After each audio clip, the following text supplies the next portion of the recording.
I'd say the following sentence in this document is very well publicized and very well known by people throughout the world. We hold these truths to be self-evident, that all men are created equal, that they are endowed by their Creator with certain unalienable rights, that among these are life, liberty, and the pursuit of happiness. Doesn't that sound rosy? Doesn't that sound lovely? We all love liberty, we all love the pursuit of happiness, we all love life. And of course, it's one thing to enshrine something on a piece of paper in a rhetorical manner, and it's another thing to actually construct a society based on such principles. And of course, they're highly subjective terms, like liberty to Milton Friedman was diametrically opposite to freedom as defined by, say, Karl Marx or by other people in history. And so life, liberty, and the pursuit of happiness. And so you have this rhetoric of life, liberty, and the pursuit of happiness.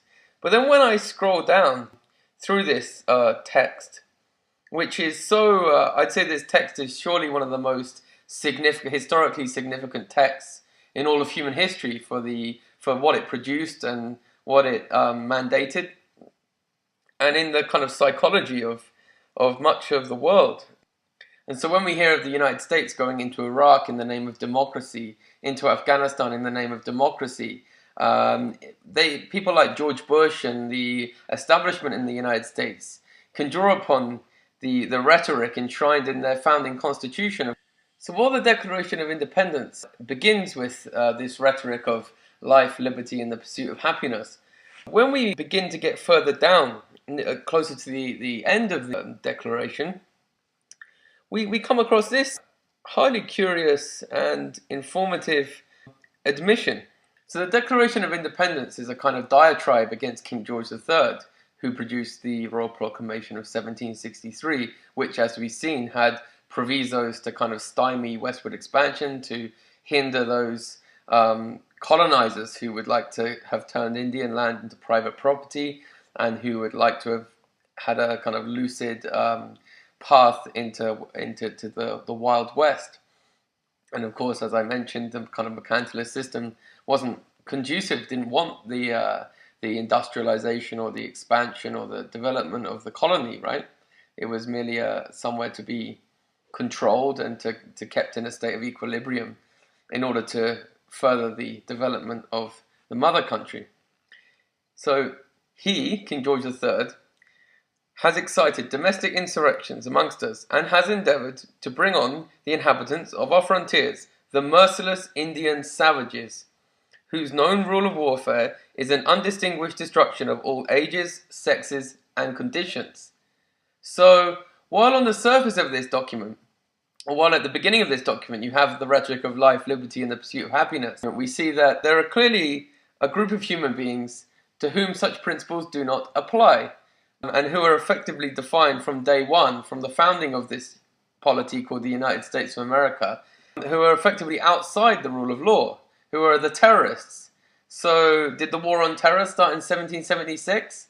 Did this kind of new world order emerge in 1776 that we're now seeing ramifications of today? So this propagandistic association of the Declaration of Independence with the founding of this country called the United States of America as being enlightened and progressive, and the depiction of the British Empire, at least in its North American realm, as being highly reactionary and regressive, is historically illiterate. So the kind of sophistry which we've seen, where the Declaration of Independence has been associated with kind of enlightened principles of equality, liberty, the pursuit of happiness, and a kind of progressive historical occurrence, which formed this polity called the United States of America, which is often held to be synonymous with democracy and maybe human rights. And then the kind of British North American establishment, the duly constituted authority, which the American revolutionaries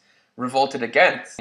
King George, namely, the office of King George III, as being the kind of regressive, reactionary, retrograde force, doesn't really sustain historical scrutiny. And in hindsight, the historical documents just don't show that, because on one hand you have the Royal Proclamation of 1763 depicting the indigenous people west of the 13 colonies as having indigenous rights, in a way human rights, the right to actually be kind of negotiated with and talked to as kind of equals. And then you have this kind of reaction, the American Revolution, who's the revolutionaries accuse him of bringing on the merciless Indian savages. So on one hand, you have King George treating the indigenous people of North America as human beings, at least. It's true, probably he wanted to one day dominate, wanted the British Empire, the sun to never set on that part of the world too.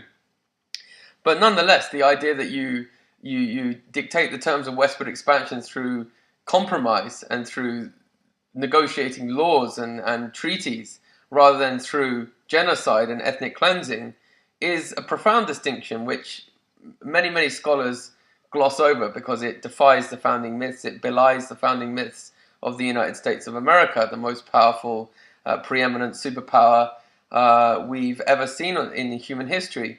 So Professor Hall submits that the American Revolution, in hindsight, can be seen to be a kind of reactionary secessionist force, perhaps similar to that of the Afrikaners in South Africa or the Zionists in Palestine. Kind of a terrorist, almost, a kind of terrorist assault on the duly constituted authority of King George. And when we, in fact, look at the Declaration of Independence, you hear all these things about taxes, the tea tax and this tax and that tax. And, you often hear this cliche, the no taxation without representation. And this kind of, oddly, this kind of notion of taxation became stigmatized by the so-called founding fathers of the United States.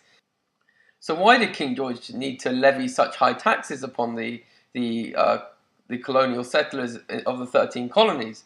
Well, of course, in order to fetter those who would seek to expand into the territory of the so-called merciless Indian savages, you needed a British army to stand there on the kind of frontier and block such westward expansion, which was obviously contrary to the interests of the empire and contrary to the interests of the indigenous people who lived in that part of the world, who lived to the west of the Ohio Valley.